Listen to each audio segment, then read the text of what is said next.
Oke, Assalamualaikum warahmatullahi wabarakatuh.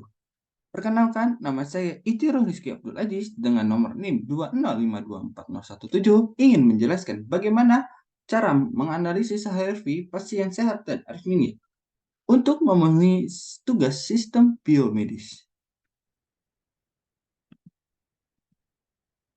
Apa sih itu HRV atau Heart Rate Variability? Adalah perbedaan waktu antara detak jantung yang berurutan. HRV juga digunakan untuk menilai aktivitas sistem saraf otonom dan kesehatan jantung. HRV digunakan untuk mengukur dengan menghitung varian dalam jeda waktu antara detak jantung yang berurutan. Semakin besar keragaman interval detak jantung, maka semakin baik fungsi sistem saraf otonom. Adapun pemrosesan sinyal. Yang pertama, oke, pada pemrosesan sinyal ini saya mengambil data pada website Visionet. Jadi dalam dua grafik ini menunjukkan sinyal EKG menginterpretasikan uh, jantung secara normal, yaitu karena rentang denyut jantung normal yaitu 60 sampai 100, denyut jantung tidak normal 40 sampai 60, sedangkan denyut jantung di atas 100 dapat mengakibatkan jantung takikardi atau dalam bahasa kedokteran atau juga deg-degan. Jadi, pada gambar yang pertama ini di mana gelombang QRS dari rentang gelombang R ketemu R dihitung dari jumlah kotak yang dibagi dengan 300 karena nilai 300 ini nilai konstanta. Total kotak tersebut dari gelombang R ke R berjumlah 4 kotak.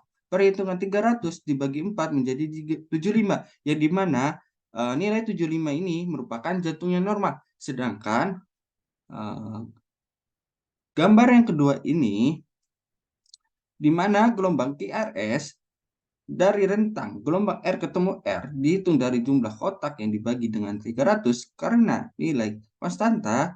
Total kotak tersebut dari gelombang R ke R berjumlah 4 kotak. Perhitungannya 300 dibagi 4 menjadi 75, yang dimana 75 merupakan jantung yang tidak normal.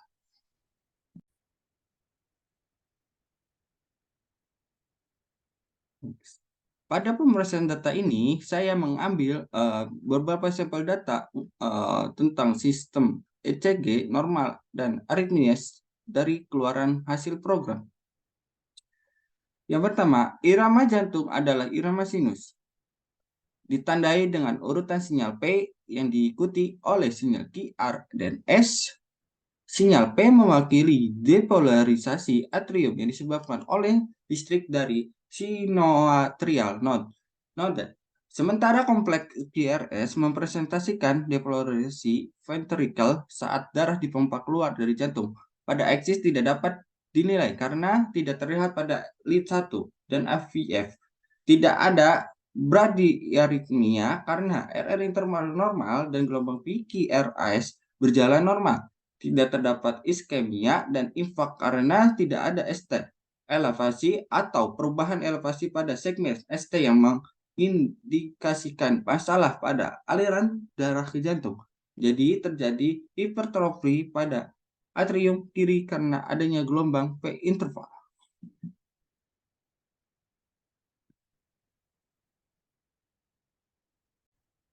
Oke, tadi pemrosesan data dengan RPIC terdeteksi. Jadi di sini RPIC sudah dapat melakukan pekerjaan yang baik dengan dapat terdeteksi yang benar.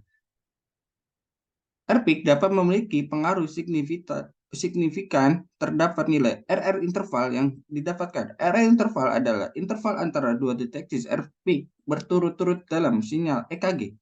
Jika dalam misdetection RPIC, yaitu ketika deteksi RPIC yang sebenarnya tidak terdeteksi atau salah terdeteksi, maka RR interval yang dihitung akan menjadi tidak akurat. Misalnya, jika ada RPIC yang terlewat atau salah terdeteksi, maka interval antara RPIC tersebut dengan RPIC sebelumnya akan dihitung secara tidak tepat.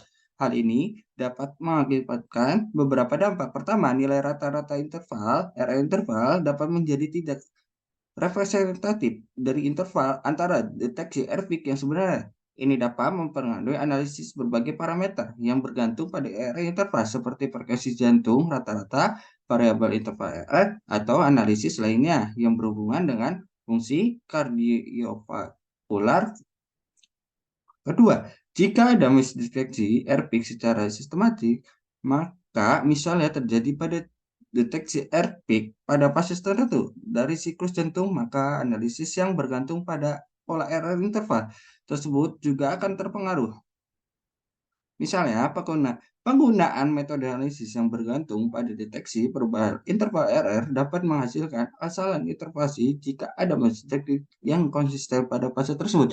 Nah, jadi yang gelombang pertama ini deteksi yang tepat dari R-peak sangat penting dalam RR interval. Misdeteksi R-peak dapat menyebabkan perhitungan RR yang tidak akurat dan mempengaruhi analisis parameter RR. Hal ini dapat mengakibatkan nilai RR interval dapat menjadi tidak representatif dari interval antara deteksi R-peak yang sebenarnya.